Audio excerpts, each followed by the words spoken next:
Hey guys, Jordan Bellinger here. Wanted to talk about persistence. This is our first video of our Throwback Thursday. We're going to go back and throw it back to not necessarily Thursdays, but we're going to do it on Thursdays, which I think is what Throwback Thursday is. And we're going to throw it back a little bit and talk about some real estate stories in the past. Some might be yesterday, some might be years ago. But wanted to talk about persistence. This is more of a life lesson that I've learned on persistence. Persistence is important as business and family, in relationships, in finance, all that stuff. Being persistent can get you so unbelievably far. So I want to talk about this specifically is persistent on a real estate transaction, but not persistent on my client. It was persistent on someone else, which I'll get to. So I went, when this happened, I was doing an open house. I was on a team. I was a buyer's agent. Nowadays we do listings buyers, or I personally do listings buyers, and I run a team. But on this one, I was on a real estate team. I was a buyer's agent. I was doing an open house, trying to pick up, clients to hopefully sell the house that I was in, and also to pick up buyers that might want to buy other houses.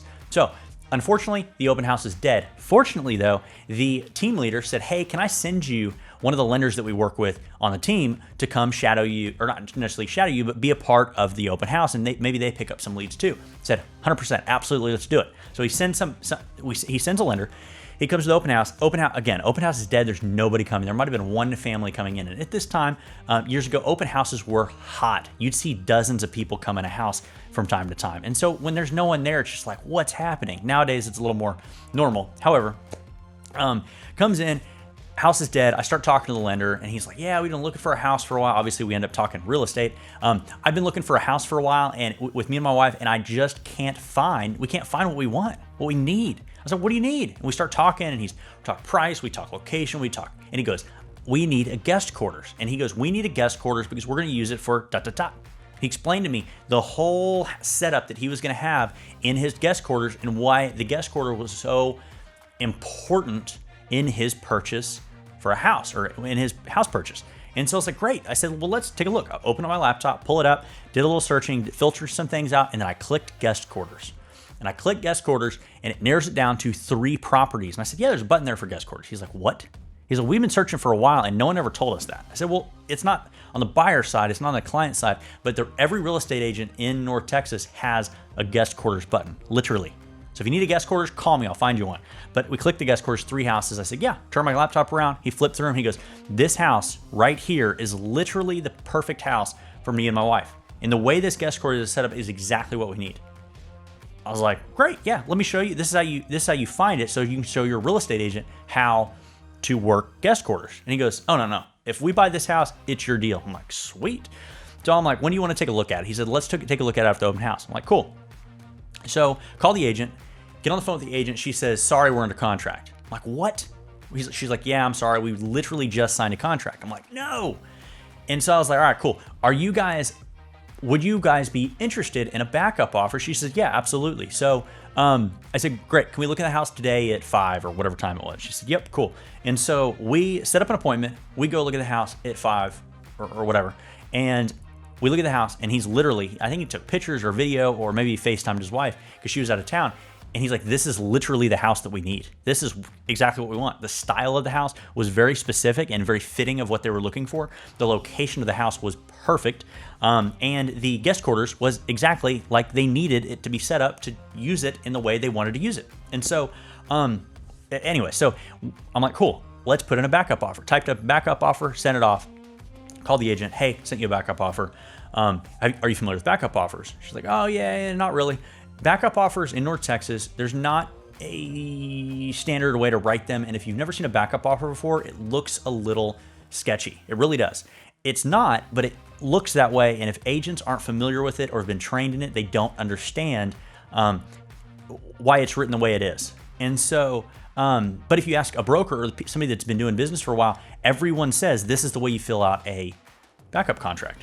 And so that's what we did. We sent it off. And I said, great, call your broker or call your team lead, ask them to review the contract and see if it's the standard normal procedures, if you will, in North Texas for a backup contract. And I don't think she did that. She was uncomfortable with the backup offer, how it's written or whatever. And so I was like, okay, well, we sent her another one the next day that was stronger. We're like, we want you to accept this backup offer. We really want the house. And it's not common that contracts fall out.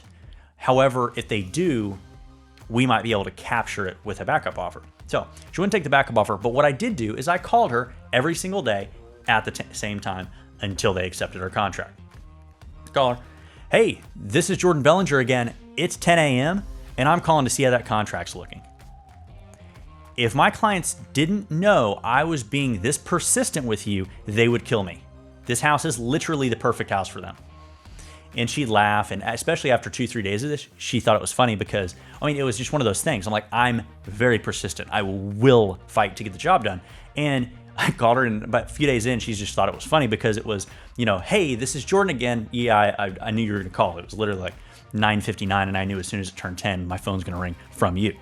And if you worked with me before when I was a regional manager for that other company, you knew when we had our one-on-one appointments, I would call on the second. I promise you, ask anyone. And so I'm persistent, and I like being on time. But that's a different story. So called her. Finally, she goes, you know what? They're asking for a ton of repairs. I think my sellers are going to say no. So the other buyers did an inspection. They asked for a bunch of repairs to the seller, and the seller literally goes, no, we're not doing any of those. We have a solid other contract. Terminated. We're not doing anything. Sellers couldn't terminate, but the buyers could, and the sellers go, nope, we're not doing anything, and they waited. Then buyers terminated. Then they signed our contract. Wasn't a backup offer then. It was just a regular offer, and they signed it, and we go under contract. It was such a good fit. My buyers go, hey, we're good. We're buying the house. And they close on it probably like 30 days later, and they move in, and it was literally the perfect house for them. And there were so many little details about this house that made it such a fit for him and his wife for exactly what they needed. And even their style, the style of the house was not a ordinary style for the area, for really any part of DFW. And it was such a particular style for a particular couple, and it had this guest house, which was literally exactly what they wanted above the garage. So super, super cool. And the only reason they got that house is because I was persistent. Yeah, I'm talking myself up a little bit, but I want you to understand how persistency is so important. Persistency with your family, persistence with your family, persistence with your relationships, persistence with your business, persistence with your finances. It's so unbelievably important to be persistent, be consistent. You'll win. You'll win every time when you're persistent like that. So that's really all I had. That was our first Throwback Thursday. I'm obviously a little bit of passionate about that because that was a cool, fun deal to work. Just because it's not the ordinary, just hey, let's go look at houses. Found a house. Let's buy that house, which is awesome too. But that one was a little more fun because it took a little more fighting, a little more, a little bit more.